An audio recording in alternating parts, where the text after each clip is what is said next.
Welcome in to another Running with the Timberwolves podcast on the Believe Sports Network. My name is Gabe Anderson, and I'm joined, as always, by Chris Emerson. Chris, how we doing? We're doing good. We're in the middle of the playoff hunt. Looking good. Got some tough games coming up, but we're all right. Absolutely. And we're joined by special guest, friend of the program, Andrew Dukowitz from Zone Coverage MN. Andrew, how you doing? Good, man. A lot of basketball going on, so that's always a good thing. Yeah, for sure. I mean, you've dipped your foot with the Gopher women's, which, I mean, they hung tough in the first half against UCLA, but just couldn't get it done in the end. But what a year from them. I mean, yeah, I mean, it's a year that puts them on the map, right? They're ranked for the last 3 weeks. They make it to the Sweet 16. I think they only have one gal that's transferring out after this season. 3 out of their 5 starters come back. Like, it's going to be hard to kind of put the genie back in the bottle after this run, because I mean, Minnesota, especially in the women's game, is one of the best states in the country for developing women basketball players. I think they had 16 players in the Elite 8 this year playing across different programs. So it's if this is just the start of something, I'm going to be pretty happy covering the Gophers for the foreseeable future. Oh, absolutely, and just is Braun done? Does she graduate, or does she have more left? Is she coming back, Maria? Was it Braun? Yep. Mara Braun. Yep, she'll be back next season. So she got a medical redshirt year. So next year, okay, senior year. Tori McKinney, arguably the best player on their team, was a sophomore this year. She's going to be back next year as a junior. And then Grace Grashalski is going to be a true senior next year. And she's already getting like draft attention for next summer's draft. So next season should be another good building season for this team. Awesome. So let's get into men's basketball here, as we got a lot to talk about. I want to talk about first your last article. You can check it out at Zone Coverage. It's also linked into the description as well. You talked about Rudy as kind of an isolation defender, and I know I've been listening to a lot of like Locked On Wolves, that podcast, where they talk a lot about it as well. Rudy's no slouch defending these guards, and these guards think that it's a mismatch, but I mean, what, they're shooting like 40% against him. But I mean, to kind of talk about your article a little bit. Yeah, I mean, I'm trying to think. That one came out last weekend, and I don't think Rudy got cooked on anything since then. But like, no. Basically, it's just Rudy has this perception still from his Utah days where, the Clippers in that one series just kind of cooked them by getting him on ball, kicking it out to the corner, and then just shooting threes over him. And since he has come to Minnesota, each year he has gotten better as a switch isolation defender, to where this season, I mean, he's elite. Like, guards, forwards, centers, everyone shoots below their averages against him. He's able to kind of maneuver his weird gangly body pretty well to stay in front of people. And it's this weird perception versus reality thing, because if you look at like the numbers, he's still one of the most isolated defenders in the league, especially off of like pick and rolls where they switch. Yet he's one of the best isolation defenders in the league. So I would assume at some point the scouting report catches up to that and people start choosing to isolate Dante instead of Rudy Gobert. But at least in the short term, I mean, the catalyst of the article was just that Phoenix game where he swats Kevin Durant in isolation at the end of regulation, and then again kind of prevents KD from getting some buckets in overtime in isolation.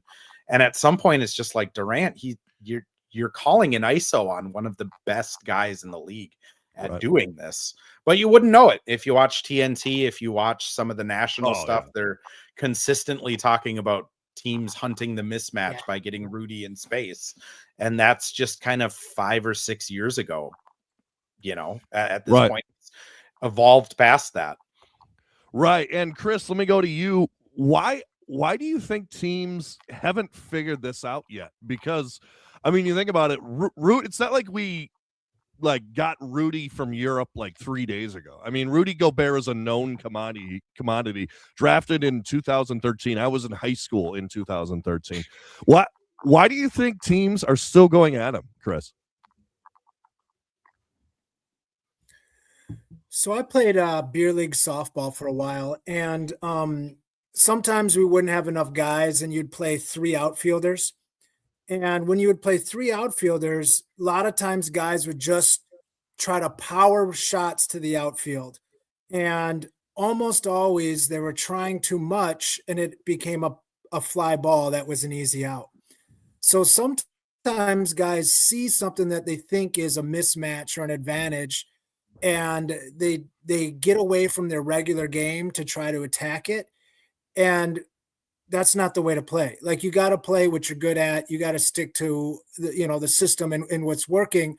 Sometimes when you force your opponent to try to do something that they think is easy, it doesn't work. So, I mean, it's just everybody hears that Rudy Gobert's a bomb, and he moves around kind of, awkwardly, like Andrew said. Like, it's not the prettiest isolation, but he's still 7'1" and monstrous with long arms. And even if what you're getting to is a step back, it's got to be a little higher than normal. It's got to be a little contested. So, yeah, I mean, it's bad offense. And I think a lot of it's an ego thing. When you see Rudy Gobert, everybody wants that, ESPN moment where they attack Rudy Gobert and make him look bad. But, to his credit, he's really locked in at the older age of his career, and he's stepped up and added that to his game. He has, absolutely. And I honestly think a big factor in why teams go at him is that Luka shot against the Wolves in game 2 of the Western Conference Finals. Because, I mean, like I said, 40-foot shot, too. Yeah, no, absolutely. Yeah, no, Rudy did all he could do. Jaden shouldn't have switched, which, I mean, we could name our podcast that. Jaden shouldn't have switched. But anyway, yeah, no, I think there's a lot to that. I think there's anytime Rudy Gobert gets posterized, it's always a big deal. And it's always like, oh, look at poor Rudy Gobert out there, not able to catch the ball, and then he gets dunked on. I mean, but you were mentioning that he's like gangly. Pretty much every big guy that makes a difference in the league is gangly. I mean, Sengun, watching him, he's got that weird little thing that he does.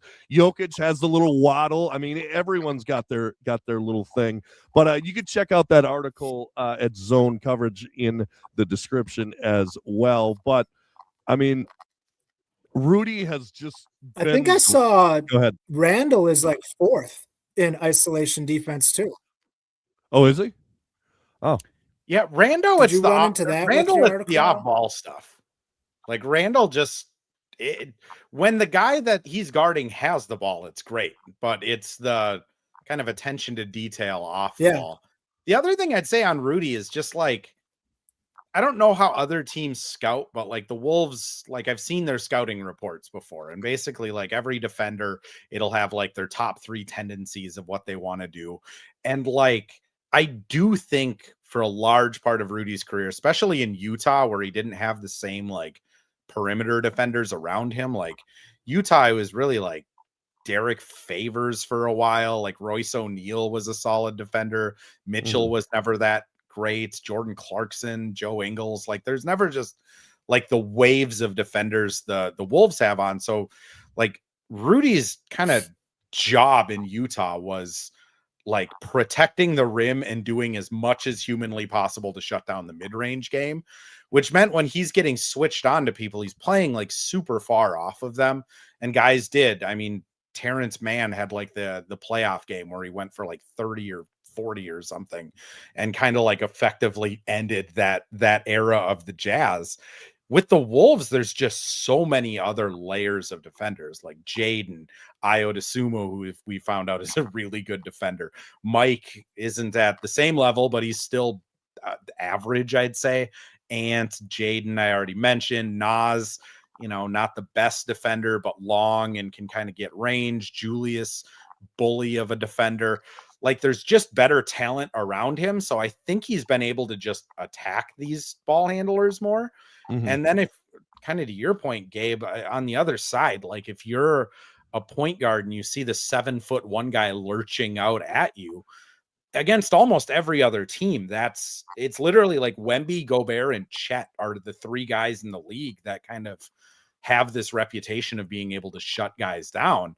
I think it's just hard to like reprogram your brain on the fly when everything is so based off of like pick and roll, reading the first action of the defense and going, that like with Rudy, I think it just almost like breaks people's brains that he's so good at this, which again, credit to him. It's hard to evolve in your 30s.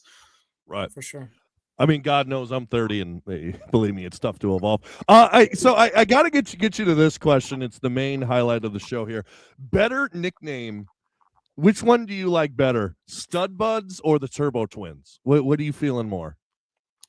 I'm a big Stud Buds guy just because I don't think a lot of the people that really love their live streams and their sense of humor, like they're featured at like NASCAR races and stuff. Right. Like I think a very large bunch of their fan base has no clue like the LGBTQ like kind of implications of the name and everything else, that I just shout out to Court and T because they nailed that name.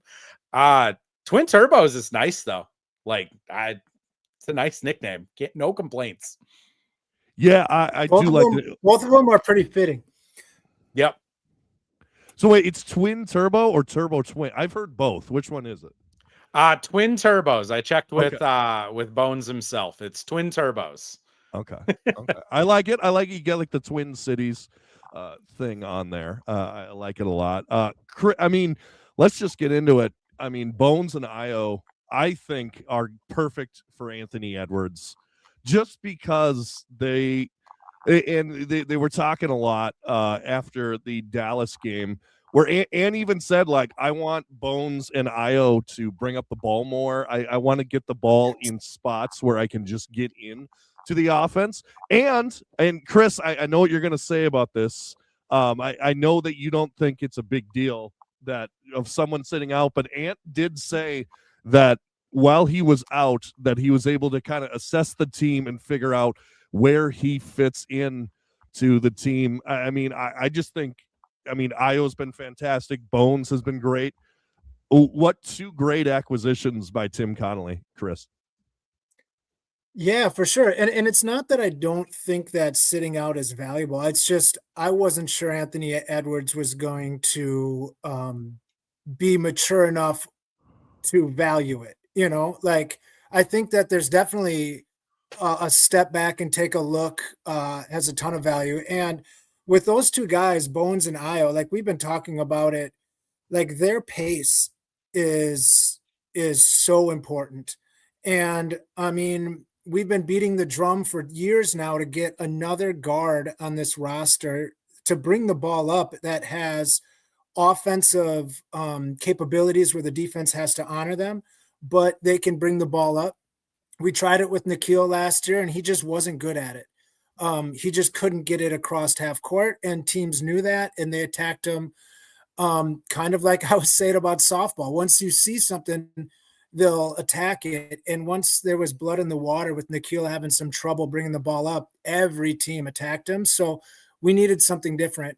And Ayo and Bones are those guys that can bring it up, let Anthony Edwards come off a pin down or, you know, attack the defense when it's not completely set up for him. And it's beautiful. Like that 3-guard lineup is, I mean, it's what we need. I mean, we need that sort of impact. So I loved it. Yeah, I love what I saw in it. And, you know, I'll sign up for Bones being our starting point guard for the rest of the season, to be honest with you. Beginning of the year, I told people that don't be surprised if Bones plays more than Dillingham, and I was laughed at. So I'm going to eat my cake on that one. Yeah, Andrew, what has been your interaction like with the Twin Turbos so far, and then also kind of I mean, they've just been so good. How have they changed the offense this season, particularly both of them together? Yeah, I mean, this is kind of more like what Chris Finch's ideal offense is. Like, what's weird is if you look at like their actual stats over the last 10 games, they're one of the worst like offensive rated teams in the league. Like they have not been putting together like offensive masterpieces. It's been just, their defense has been really good and they've been able to kind of get just enough on offense. But I think when you're looking at Ant coming back, it's like, if Ant could just do some of the stuff that Ayo does on offense, if he could just get some of the off ball movements that Ayo does, or some of the just like, speed off of like catches that Ayo does, like there's just easy points there for Ant. Kind of going back to like how they've changed the offense though, like this is Chris Finch's offense. Like he wants movement, he wants speed, he wants pace. He talks about it every year at nauseum that he wants this team to play faster. It's just when you have Rudy Gobert, Julius Randle, and Anthony Edwards, it's really difficult to play fast when Ant kind of, he even talks about it, that he likes playing slow. He likes dribbling the ball up and kind of getting into ISOs and doing his thing. Julius obviously is a slow basketball player. And then Rudy, just by kind of the nature of him, he's not a rim running center. He's not Derek Lively. He's kind of slow and plodding at times. But when you have Bones and Ayo in there, they just push the pace so much that like if Ant wants the ball, he has to run. If Julius wants the ball, he has to run. And if they don't run, then Bones or Ayo is waiting on the other side of the court for them to kind of get up there, which I think for guys like Ant, it's a really good motivator for him to go a little faster. Guys like Jaden, who's really kind of good in transition, just with his length and size, it's been really helpful with. And then lastly, like Dante. I mean, Dante has been able to kind of do a lot more of what he did in New York when Brunson and Hart are speeding up the floor. And Dante's just kind of like waiting as a trailer on the wing for a three. So ultimately, I think the speed of them has just made this offense make more sense and look more like what Chris Finch is always talking about. But kind of to Chris, your point, like, does this carry over long-term with Ant? Like one game in, it looks good, but 5 games from now in the first round of the playoffs, like, is this going to be something that continues, or is it going to be something where it kind of gets back to that plodding, Ant gets it and dribbles it up slowly up court and sets up the offense thing, which that's kind of the tough part is we don't really know, because Ant, well, he has been amazing at like adjusting and growing throughout his career. It usually takes him a few, like he has to trip and fall a couple times before he really embraces things. Chris, go ahead to that point. Most of Edwards' improvements throughout his career so far has been very personal. Like he's personally got better at this and he's personally got better at that. I mean, his next step is team game, obviously.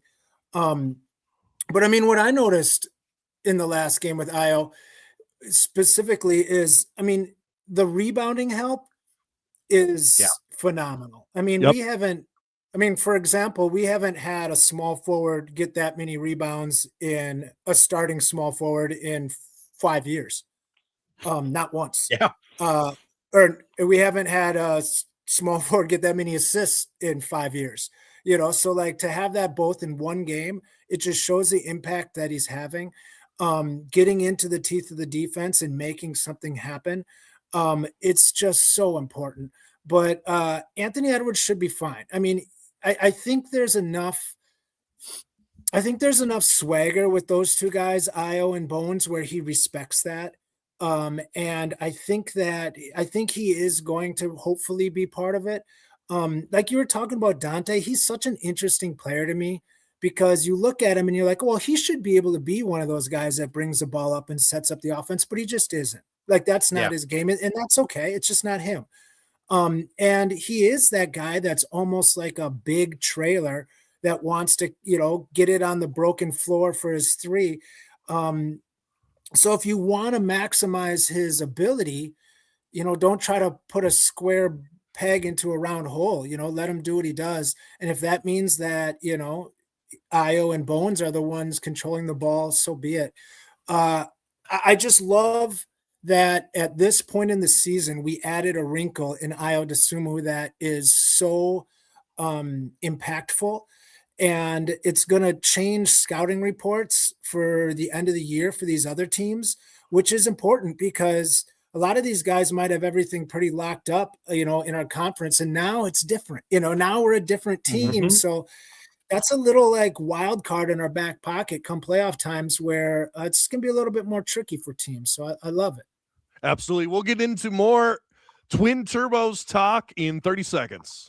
Today's show is brought to you by 612tees.com. Cole at 612tees designs awesome shirts for yourself or the Wolves fan in your life. Check them out at 612tees.com and use the promo code RUN25 at checkout, or just click on the link in the description to get 25% off your purchase. That's at 612tees.com. Link in the description.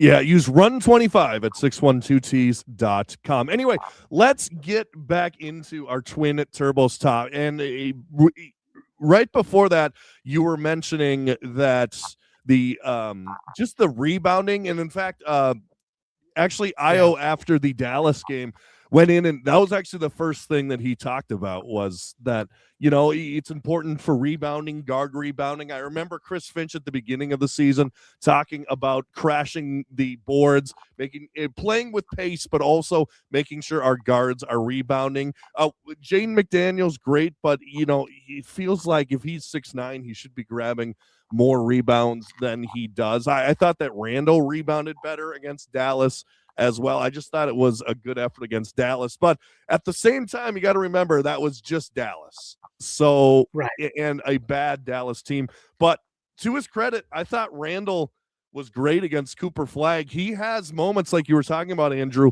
where he just takes it upon himself to shut down defender or offensive players on the one-on-one. Yeah, it's weird with Randall because I think everybody in the locker room for sure kind of sees it. Like Ant has talked about it before, that like when Julius is kind of locked in and playing, hard's a bad way to say it, but like when he's playing at his best defensively, like he is a good defender. It legitimately looks like it sucks to be guarded by Julius Randle. He's so strong.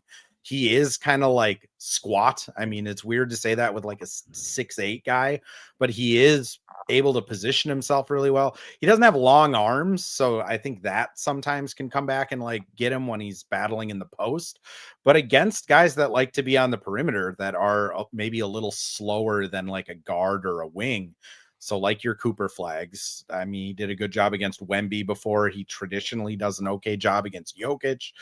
Like when he's matched up against them and he's locked in, he can do it. It's just for whatever reason, it kind of waxes and wanes with him, which I will say, I think after the season, we're going to find out Randall's been a lot more banged up this year than maybe had been reported out. John Krasinski's talked about it a couple times of just, he's been going through back and shoulder and leg stuff. And he's really trying to make it to an 82 game season because he's never played all 82 before. And like, that's something he wants to do. But at the same time, it's, my hope would be once playoffs are here and the stakes are as high as they can be, he's able to just be that defender, which if they get matched up against the Nuggets, that means he's going to be on Jokic a ton. And if he gets matched up against the Lakers, it means he's probably pulling the LeBron card again. So they need him. That might be the most simple answer of just his ISO defenses. They just need him. Right. And before I throw it to you, Chris, I was kind of crunching the numbers, and I know this isn't fair to do because it's a kind of beating a dead horse, but I was just looking at Cat's contract going forward. Like, I mean, you're paying Randall $23 million less than Cat to get more rebounds, or get less rebounds, but like same amount of points, pretty much same shooting from the field, pretty similar usage, pretty similar on defense. Plus you get everything that Dante gives you. And I mean, yes, Randall has some horrible games like against Detroit, which honestly, even if I think Randall was going, we'd probably still lose that game with how everyone else was playing. But I mean, I still believe in Randall. I really do. What do you think, Chris? Yeah, I mean, you know my opinion on that. I thought that just a straight up Randall for Cat was a good deal. Like, I'm not a big Karl Anthony Towns fan. I think you have to have a very specific team around him to get what you need out of him. But what I love about Randall is, like you were talking, Andrew, he gets his chest into players defensively. Like a lot of guys use their hands and stuff like that. He puts his chest on them and puts his arms back so his arms aren't in the play, and he bodies them. And yeah, he's got that Anthony Edwards ability that when it's ISO time, he can lock in and play D. But he also has that Anthony Edwards ability when it's not ISO time, he's not paying any attention. So, like, I think with those types of players that have such a massive weight on their shoulder offensively, I mean, we've got a 6'8", I don't know, 270-pound point guard most of the time. Like, that's a lot of effort for that dude to play.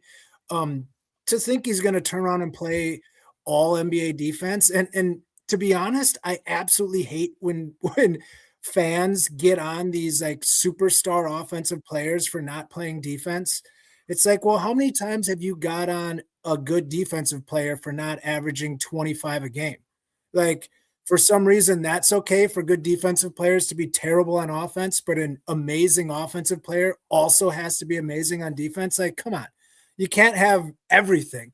But yeah, Randall's a stud. I think he's a stud. I think he's a way better option for us than Cat. I think the fact that he gives us an isolation offensive player that can do something off the dribble, I think that's what the NBA is now. It used to be three-point shooting just 4 or 5 years ago where everyone wanted three-point shooting. Now everyone has three-point shooting. So that's not even the value of that is decreased because everyone has it. I think the value in the NBA now is guys that off the dribble can break down the defense, can get to the – and we traditionally have had one guy, and that was Anthony Edwards, and that's what I think killed us in the playoffs in the past is they took that away. And then you've got Karl Anthony Towns at the three-point line, and I mean, that's all he can do is stand there and shoot. So we needed to add someone. So when we added Randall, that was huge. Dante wasn't that guy, but now we got Ayo. Bones can do a little bit of that. Like, we're starting to add those pieces. We'll see. We've got the pieces. They just have to play together. Yeah, absolutely. Let's take a question from Cole here on X. He says, have you guys heard the Chris Hines report about Tim Connelly interviewing for the Mavs? Do you guys believe Ant will sign an extension if he doesn't win in the next 2 years? I assume that means win a championship. Let's just start with the first part. Do you worry about Tim Connelly getting poached away by the Mavs, Andrew? First, I'll say it's Chris Haynes, not Chris Hines. Haynes, Chris ESPN. Haynes. Chris Hines hasn't said anything about it. Oh, okay. I'm not. So the report that came out was essentially Dallas Mavericks are going to be offering like a ridiculous contract for a GM to try and get Sam Presti, Brad Stevens, or Tim Connelly away from the Wolves or away from their respective teams. And it was very well worded in the reporting world where it says some of whom would be open to listening, which doesn't even mean that they're open to leaving. It just means that they're open to listening.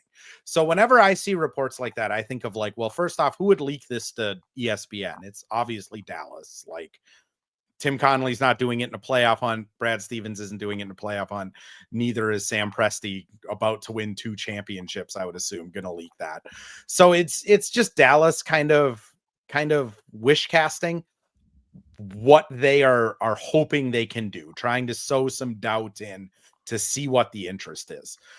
I mean, I will say Tim Connelly has worked for the Nuggets, and he worked for the Nuggets probably 3 years longer than he should have. He was one of the most underpaid GMs in the league when he was with Denver and Minnesota. The only reason they got him is because Denver didn't match the offer to pay him. So if you're Tim Connelly and Minnesota's offering to make you one of the top 5 highest paid GMs in the league, and Denver's like, yeah, go ahead, man. See you later. You leave that situation. Kind of my impression of Tim Connolly, getting to talk to him a few times and being around the team the last few years, is that he is a really loyal guy. He wants to see things through. I think he really likes living in Minnesota. Like, his family's out here now. I don't anticipate him leaving as long as the Wolves are willing to pay him accordingly, which up until this second, they've been willing to pay him accordingly, which what more could you ask for? You're allowed to kind of make all of the basketball decisions.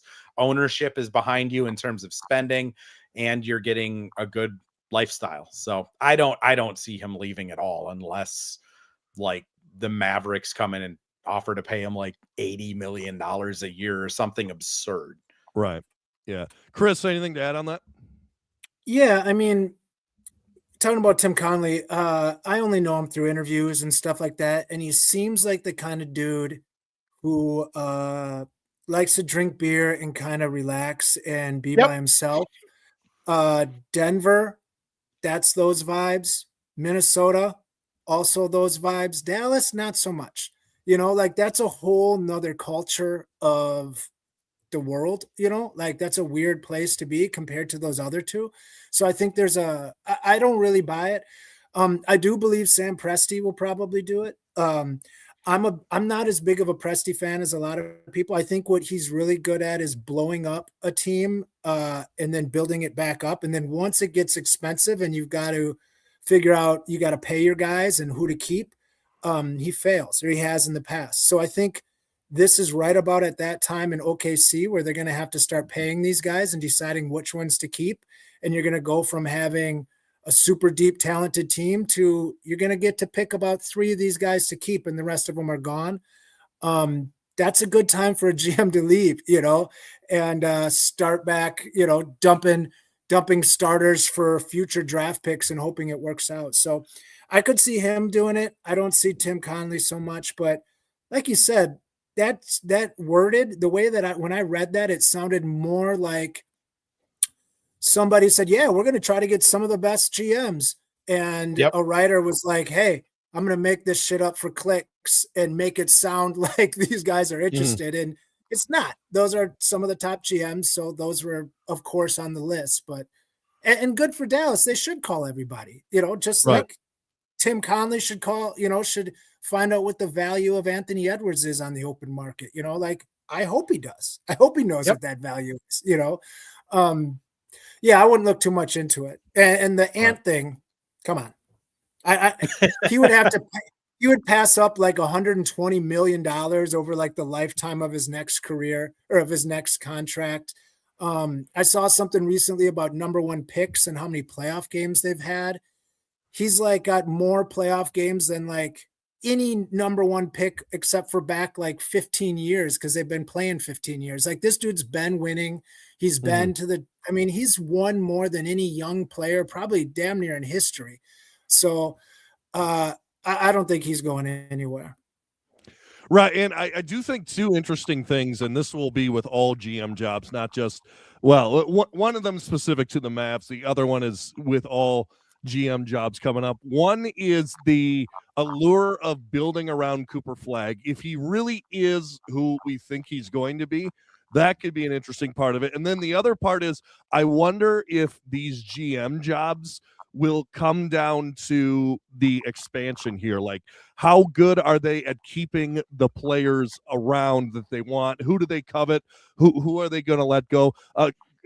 Andrew, do you think that will have anything to do with like who gets the Dallas job of, you know, we're going to lose 3-4 of our players. Which ones do you like?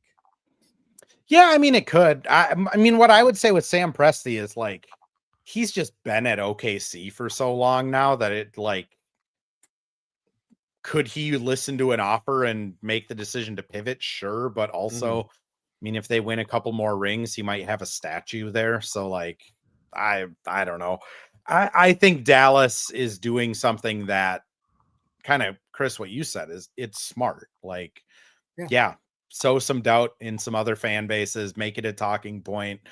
I think the reporting on it was very Like it was worded very vaguely of like one individual would be open to listening to offers, which like I'm open. I'm gainful. I have my credentials through zone coverage. If ESPN wants to call, and I'll be open to listening to an offer. Like it doesn't mean anything. Right.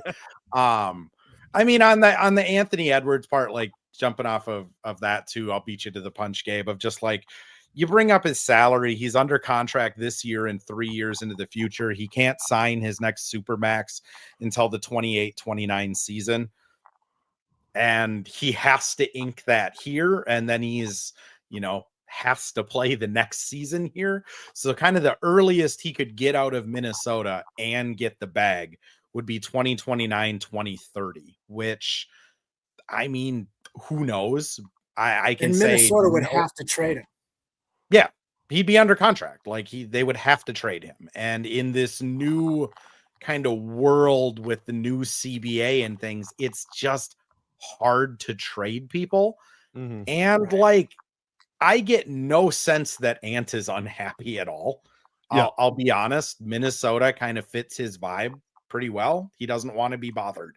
Like when he says he does not want to be the face of the league, that is the most unapologetically authentic, honest thing on planet Earth. He does not want to be the face of the league. He wants to play Xbox. He wants to go work out, play basketball, and then go back home and play PlayStation or Xbox. Like he's a normal 24-year-old dude. He just wants to like play video games with his friends, hang out with his family, and play basketball. And you can do that in Minnesota. No one's going to follow you to your house. No one's going to do all the weird stuff that they do in LA or on the coasts. I'll also say that guy like legitimately took it personally. Like that Golden State and Charlotte didn't want him. Like, yes, they didn't have the pick ahead of the Wolves, but they both made it pretty clear that like we wouldn't take you. And the Wolves did. And that is something he brings up pretty regularly, that like the Wolves picked him. So like he's loyal here. I also think it's not lost on him that if he were to win a championship here, it is a completely different thing than if you were to go to LA and win one, or go to Boston, or go even to like Cleveland. Like winning one with the Wolves would kind of elevate him to a status around the league that you wouldn't get anywhere else. The last thing I'll just mention quick before I pass it off is just like, every year, Bill Simmons and kind of the more like entertainment podcasters and ESPN and stuff like that goes, someone someday will pass up on a Supermax. It's never happened. And the reason it's never happened is because even though these guys are tens of millionaires, some of them are going to be billionaires in the future. Like looking at $250 million and saying like, nah, I'd rather go play in Miami is insane. Like no one has done that. I don't think anyone will do that. So, I mean, if I'm being pessimistic, maybe Ant leaves in 2030, 31, but by that time he's given you 10 years of his life. Yeah, it's basically Garnett. Yeah, it's basically the same. Like if you want to leave after you give this franchise 10 years, fine. I'm not gonna like poo-poo on that. Yeah. But that's because we'll get assets back too. Yeah. Again, if Ant at age 30, 31 wants to leave and they haven't won a ring here, like fair. Yeah. I would be surprised if you didn't want to leave. Well, Chris, sorry, go ahead. I was just going to say, I think in the next, for the rest of this decade, he's going to get brought up every offseason. He's going to be talked about every offseason. All I can say is like every interaction I've ever had with him, he says he loves it here. So he could be lying or he could not, but I tend to believe him more than maybe others.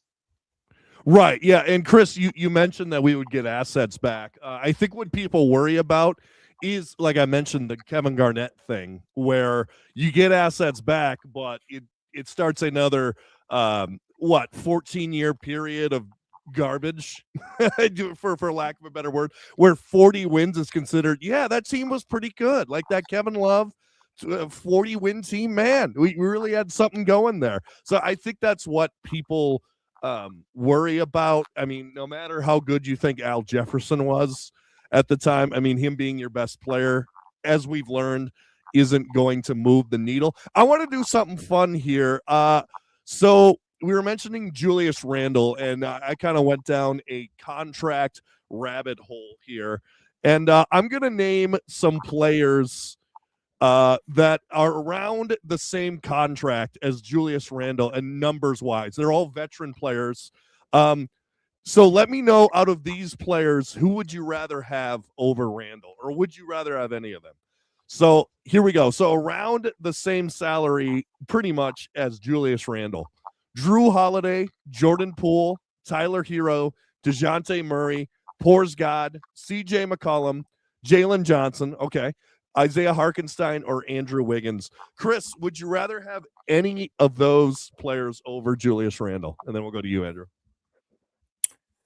So maybe. So like I value some of those guys higher because of skill sets. All right. I'm a big Hero fan. I'm a big DeJounte Murray fan because I think both of those guys would add a 6'5" guard that can score and distribute, which I think is exactly what we need next to Anthony Edwards.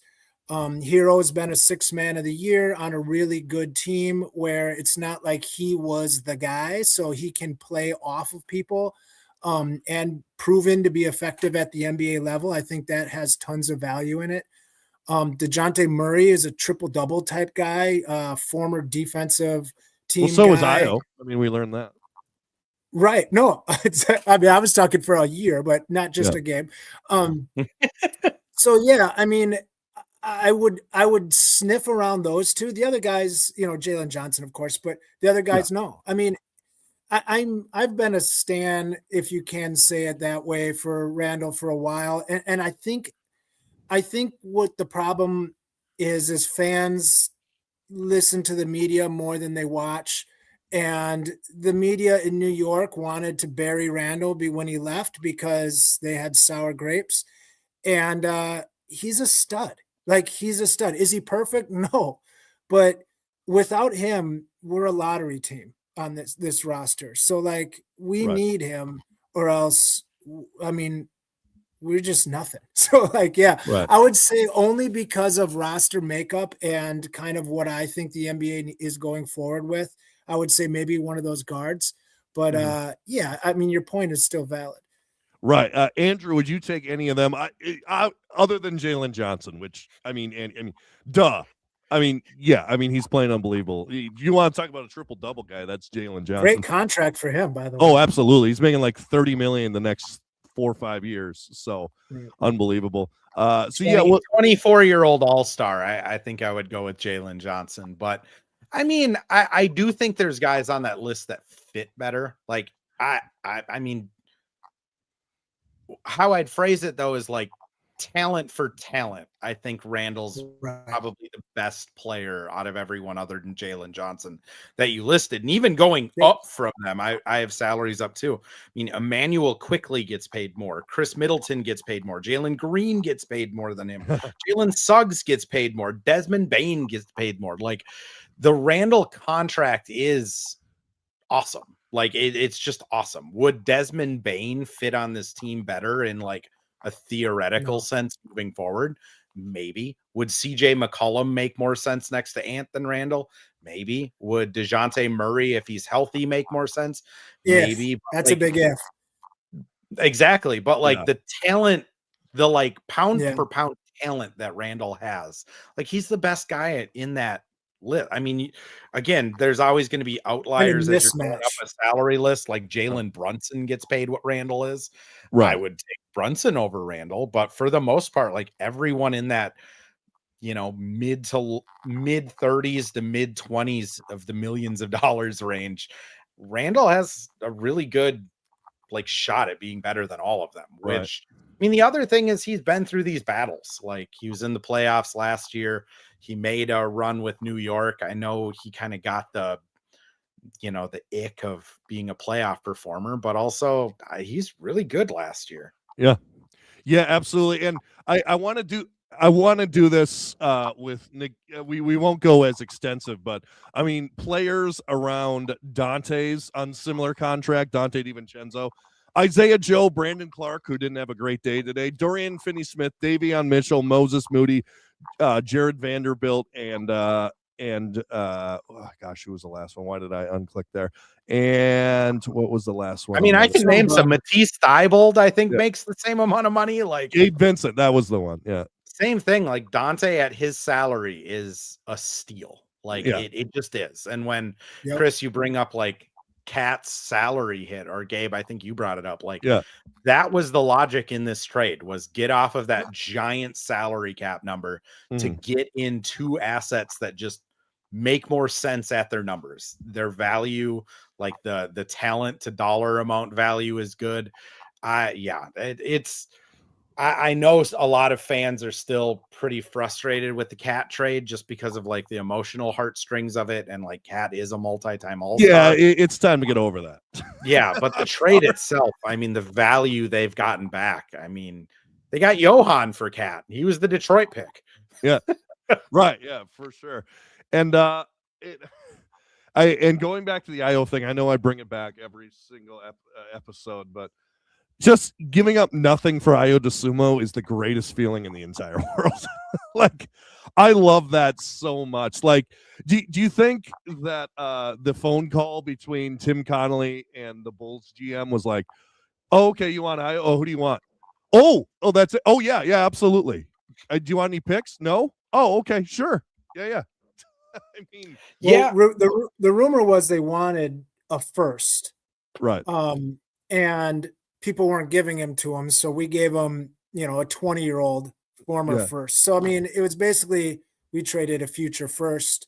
No, it was a great deal. I mean, Tim hasn't missed very often. Like, there's a couple of things I'll question him on, but for the most part, good for him. I'm excited for the off season.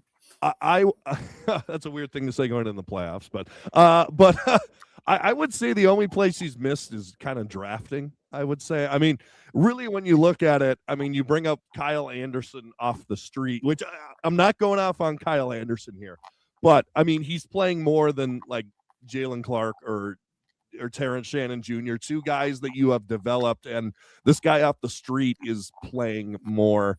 I find that a little interesting. Do you think, Andrew, do you think that Clark or Terrence Shannon, obviously barring injury here, do they factor into the playoff rotation at all, or are they just like a change of pace, kind of throw them out for defense kind of buy, where they had like with Jarrett, with McLaughlin, who they used to have? What do you think? Do either of them get playoff run or no? I think they're going to get a lot of run towards the end of the season. Like my piece coming out tomorrow over on Zone Coverage is basically just basically arguing that this team should focus on health the rest of the season and just throw seeding out the window and just make sure you're healthy. Interesting.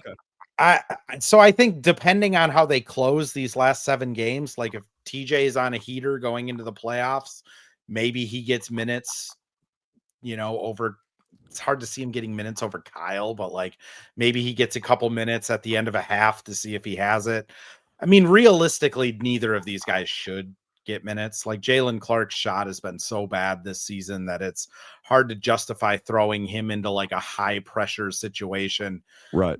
Where guys, they're not going to guard him. Like that's the problem in the playoffs is if you're not shooting 40% from 3, you're not getting guarded on a team with Ant. And TJ's been so kind of sporadic on defense that again, it's like if you're playing Denver in the first round, are you really going to throw TJ out there and risk Cam Johnson getting going, or a switch onto Jamal Murray where Murray just drives by him? Like it's hard to see. I'll be honest. I wouldn't be surprised if the rotation gets tightened up to like 7.5 or 8. Meaning maybe Kyle falls out of it on certain nights. Maybe Bones falls out of it on certain nights. If Nas is having a bad game, maybe they pivot to Kyle in the second half. But like, I don't think Finch is going to mess around a whole lot in the postseason. It's going to be starting 5 and then who's playing well off the bench. And that's it. Right. Chris, what do you think? Do you think that Clark or TSJ get any run? No. I'm a bigger Clark fan, I think, than Chris Finch is. So I wouldn't mind seeing him here and there, but in reality, like Andrew said, it's going to be 8 guys tops, and that's Nas, Bones, and Io. I hope. I'm fine with the. You can miss me on the slow mo stuff. He's fine, I guess, if you need a guy who's 6'9" to just kind of do whatever he does. But I think it's going to be 8. I think that's pretty traditional what most teams do in the playoffs. And I don't see with the power that we have with Rudy, Randall, and Nas, we kind of have the bigs wrapped up. Like those guys all deserve and need enough minutes where there's not a ton of room for another big. And then with our guards, we kind of have Anthony Edwards and then a bunch of like second, third tier guys. So I think having a couple extra there with Bones and Io, like you said, who's hot, roll with that guy. You got Dante, Bones, or Io. Let's see what works. I'm excited for that. Truthfully, that 8-man lineup I think is going to be great. And to your point, Chris, like Finch did that last year. Like there was games in the playoffs where Jaden didn't close and he was going Nikhil over Jaden. There was games where Mike wasn't closing. He was going Dante or Nikhil over Mike. Like I'm excited for the playoffs too. I will say, I don't know if you're a bigger fan of Jalen Clark than Chris Finch. They had a press box all to themselves at a Lynx game last year. And we're literally just those two sitting in the front row of a press box for like 3.5 hours drinking beer, watching the Lynx. Well, I like that. That's good to hear because I believe in the kid. I really do. I think if he can he's a really good kid. If he can shoot 40% from the corner, that's all I care. I don't even care about the rest of the spots. I think he's got a bit NBA role. But I mean, to be honest with you, he was a 2nd-round pick, like Gabe was saying earlier, with him and TJ Shannon. Both those guys were long shots to even matter in the NBA. So, I mean, when you're drafting in that area, it's a crapshoot. So we gave him a shot. If it doesn't work, we'll just bring in another person. Like that's the NBA. Like it's a rough business. Right. For sure. I feel like every time Jalen Clark scores, it's on the same looking like baseline floater. Like I feel like that's how he scores now. Like he misses and then he gets the rebound and then he puts it back up. I feel like if you had two side by side, they'd look exactly the same. Also, for those of you who think, like you're mentioning the bigs rotation in the playoffs, for those of you that are thinking that Chris Finch is going to throw in Baron J to try something different, I'm sorry that's not going to happen. But Andrew, I want, before we get going here, I want to ask you, you said you have an article coming out about the Wolves almost calling it a year and just kind of getting their players healthy. So you don't think they should make a mad dash for 5 or 4? Is that kind of what you're saying? Go ahead. I don't want to give away your article, but I'm excited to read it. We can give it away. It's fine. People can read it tomorrow if they want. But essentially, like, I just went back and looked at the injury list, and 5 out of the top 8 missed a game in March from injury. That being Ayo, Ant, Jaden. Who am I forgetting? Ayo, Ant, Jaden, Nas, and Kyle have all missed games. So 5 out of the top 9. Yeah. And then you look at Randall, he's been kind of banged up all season. Rudy's always, he's missed games every year for back spasms. Bones has been relatively healthy, but like, is that something that's going to keep going on? Dante has played through broken noses, busted lips, bit through his tongue. Like, that guy could probably use a couple days off. And like, they can't fall to the 7 seed anymore. Like, for Phoenix to pass them, Phoenix would have to go 8-0 and the Wolves would have to go 2-5. Like, that's just, neither one of those is likely to happen.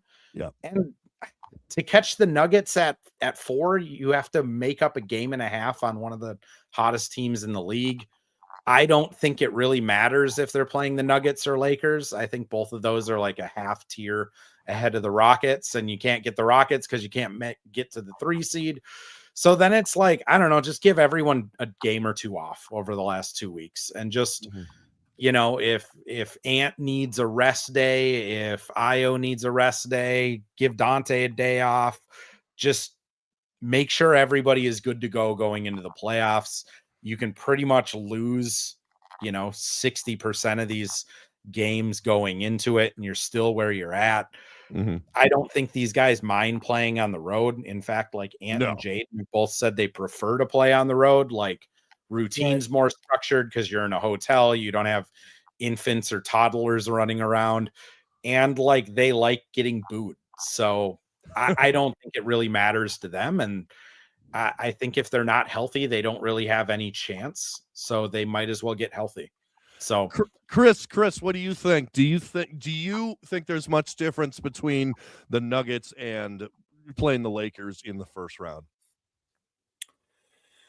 Yeah, I mean, obviously those are very, very different squads, but I believe what Andrew's saying is 100% where it needs to be. Like, I'm a guy that has always been, I don't care what our record is. I don't care what our seed is at all. I can be in the play-in. I mean, I've said this over and over again. We could be in the play-in. I literally don't care. But continue. Sorry. I can't. I know. I can't do the play. I can't do it. Dude, oh wait, before you get going, I was literally this will tell you something about me. I literally on TuneIn was listening to the Orlando Magic radio last night in the fourth quarter. Like, oh, come on, Desmond. And by the way, horrible game.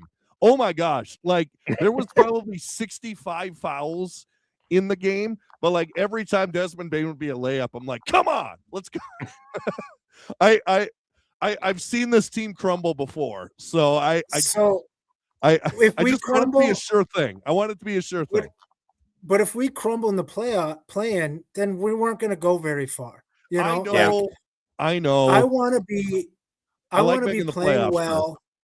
I want to be playing well at the end of the season, and if that means we need to be healthy, or if that means Anthony Edwards needs to be playing with these guys to get a rhythm, whatever that is. I just want this team to be the last 5 games to be clicking, and if that's happening, and if, like you said, if it's because if health is what helps us get, clicking better come playoff time, okay. Like, I don't care about seeding. If in a vacuum, I think I would rather play Denver than the Lakers just because Luka is, it's hard to say because there's 3 monsters there we're talking about, Joker, who I have on my Mount Rushmore all time. And then you've got Luka and LeBron, who, very well could be on that same mountain, by the ends of their careers too. So like, it's scary. Those are tough squads to play, but I'd rather play them when my guys are healthy than if they're hurt. Right. I agree with that. 2 points. One, like I said, I don't want nothing to do with the play-in. And I would love if they beat Detroit tomorrow, if the Suns lost, and it's just, and I know it's not even over then, but to be honest, I've been looking at like the playoff odds.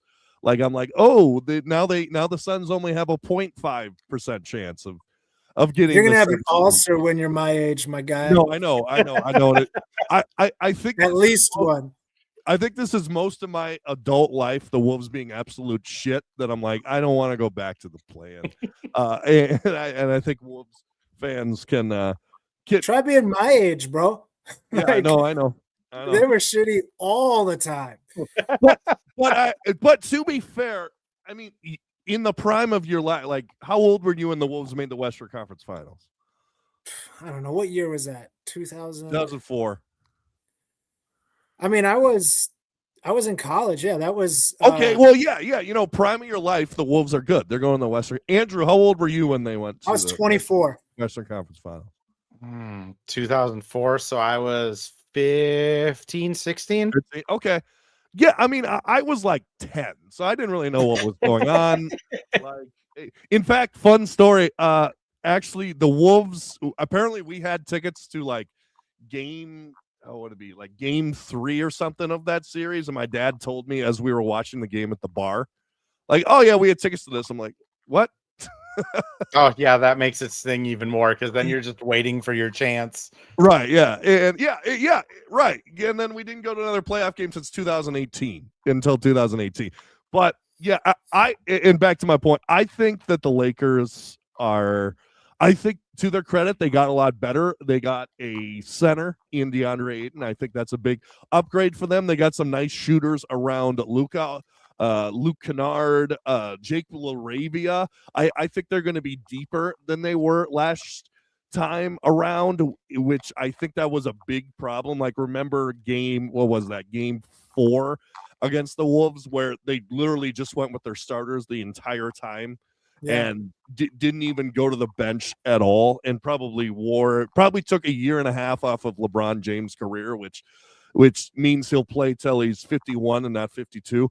But yeah, I worry a little more about the Lakers, just because, I mean, you look at some of the moves that Denver has made, and they just haven't paid as big a dividends. Like, you bring in a guy like Cam Johnson, and he hasn't been what they thought Cam Johnson was going to be, at least for as a whole. I mean, Tim Hardaway Jr. has been good, but I don't know. I don't fear him as much as some other players. So, by the way, it looks like the Rockets, as expected. Let's see if it's a final yet. Yeah, they're up 5 on the Milwaukee Bucks. So it looks like they're going to win. Also, Denver, I think, is up like 20 on the Utah Jazz. So Here comes Ulster.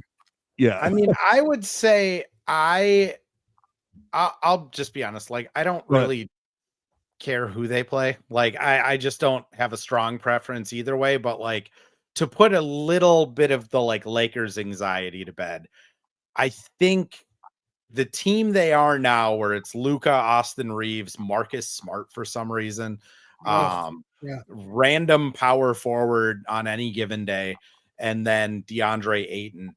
Like, those guys have played better against the Wolves this season than against the rest of the league. Like, DeAndre Ayton has not been good this season. No. Like, he's been good for a role player, but like, he has not been good. Like, Austin Reeves is a little bit below his kind of all-star level that he was at last year and the year before. Marcus Smart's been bad. Gabe Vincent, I think, is still on the time. He's not been good. LaRavia had the like really good game against the Wolves, but he's been pretty mid.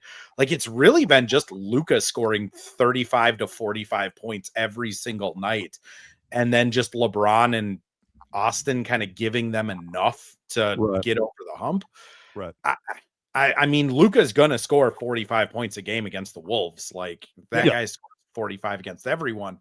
But I think like the Wolves can do better against like Austin Reeves and like corpse LeBron. Whereas with Jokic, it's just like that guy is a walking 50-point triple-double. Like, I think if you're preferring the Nuggets over the Lakers, it's probably more of like, okay, it's Jokic that's this awesome player, but the Nuggets role players have been kind of lesser. Jamal Murray has his hit or miss phase. Like, there's a pathway there. And if you prefer the Lakers over the Nuggets, it's Luka is absolutely incredible. Austin Reeves is hit or miss, and the rest of them are kind of mid, which like, I think in the aggregate, it kind of just evens out that neither one of them is going to be an easy series, but I think the Wolves will have a really good chance against either of them. Okay. Well, that makes me feel better, because I was feeling like the Wolves were going to get destroyed by the Lakers. Also, it lets me not scoreboard watch as much, because I tend to do that way too much. Believe me, with that and March Madness, it's been a toll recently. Like, just watching the scores go by. Yeah, no, it'll be a fun. And so, last question for you, Andrew. Do you think, because we have that game coming up with, honestly, Houston has one of the easiest schedules going forward, but we do have that game against the Rockets. Would you, coming up, would you even be a fan of, let's say we're 1 or 2 games behind them at that point, would you wave the white flag at that point, even if it meant losing the tiebreaker? Like, are you even at that point where like, big game against the Rockets, but we'll just play the Lakers? I mean, I think if the team's healthy, like if you're looking at the injury report and it says everybody's available, people around practice are saying they're good to go, then like, yeah, go out and get some reps, keep getting continuity, play good defense, kind of proof of concept, like we can beat this team. Right. But like, if it's like Ant is still on a 30-minute restriction and Ayo has like a sprained thumb again, and like Julius is walking around like he just got out of a boxing fight, then it's like, what's the point? You know what I mean? Like, unless you can catch the 4 seed and get home court advantage, in that Houston game, it's just kind of like, if anyone's hurt, it just makes more sense to just let's throw the backups out there, give everyone a night off going into the playoffs. But if they're healthy, I mean, a lot of these guys are very prideful guys. You have to literally like duct tape them to the locker room to make them sit out. So if they're healthy, I think they're gonna be out there in full force giving it a go. But Right. yeah. Moral of it is just I would prioritize making sure everybody's at 100%, because it's the path that this team has given themselves for a championship is going to be Lakers or Nuggets, then Oklahoma City, Right. then San Antonio, then Boston or Detroit. Like, or the Hawks. There is not the Hawks. There is no room for error in this playoff run. So like they just have to be healthy. They have to be at their best version, which if one guy's banged up, they're not at it. Yeah, I mean, but come on, can't you see Nikhil versus the Wolves? Ant takes a championship away from Atlanta. Oh man, that would be poetic. That would be poetic. Or how about Wolves Hornets? Wolves Hornets. That's what I was gonna say. Why are you throwing my Hornets under the bus like that? Wolves Hornets would be fun. It would just be chaos. Yeah. The two the number 1 and the number 2 pick going against each other from that, or no, number 3 pick. Oh, that's right. Yeah. James Wiseman currently unemployed, I believe. Maybe the Hornets can pick up Wiseman right before the playoffs here and get him on the squad. Anyway, we've talked for about an hour, actually more than an hour. Andrew, thanks so much for joining the show. Tell everyone where they can find you at. Yeah, of course. All my handles on social are ADukeMN. Written work comes out over on Zone Coverage, usually Wednesdays and Saturdays, unless I'm busy with stuff. Post game links and Wolves podcast, missing links for the links, missing wolves for the wolves. And then you can catch me sometimes on KFan with the worst case scenario crew, or over on Fox 9 during the day with Amy Hockert. Awesome. Chris, where can people find you? Here every once in a while. You don't want to shout out like the local bar that you go to? No? Okay. No. You can catch me outside. How about that? Yeah. Anyway, you can find me at Running with the Timberwolves podcast. Just type it in. I got a weird handle, but just type it in.